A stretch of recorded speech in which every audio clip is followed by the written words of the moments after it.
adds a lot of fun to your story. Do you know that you can describe food, you can describe habits, you can describe how things used to be, and that adds so much fun to your story. Now, I am living and adulting in an era with a lot of processed food.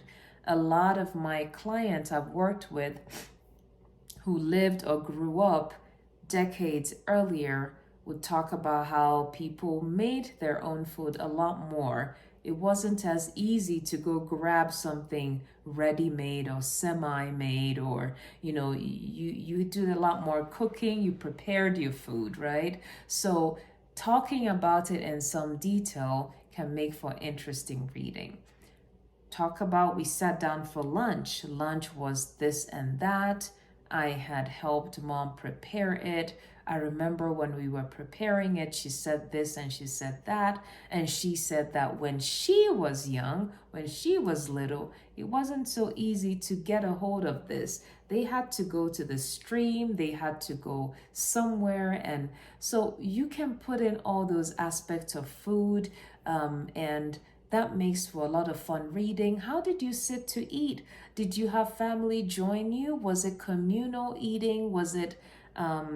Did you grow up in a culture where people ate with their fingers or cutlery? And you really can describe that in a whole lot of detail. And that adds a lot of fun to your story. Okay? I'll see you in my next video.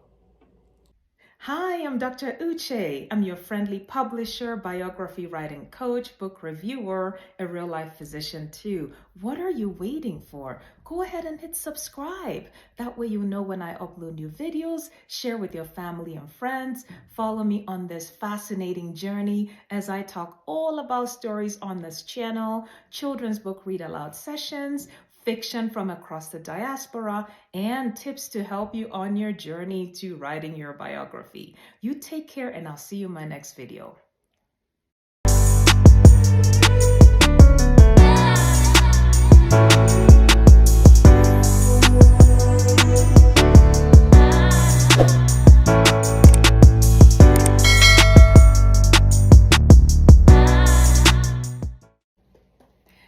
So I like to think that all of us are a product of our experiences, including things you did that you feel good about having done and things you wish you had done differently.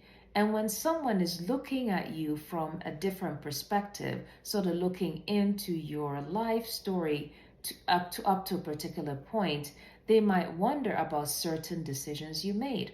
So writing your autobiography or your biography gives a unique opportunity, or rather affords one a unique opportunity to look back and say, this decision I made, I know it was controversial, but it really did work out in the long run.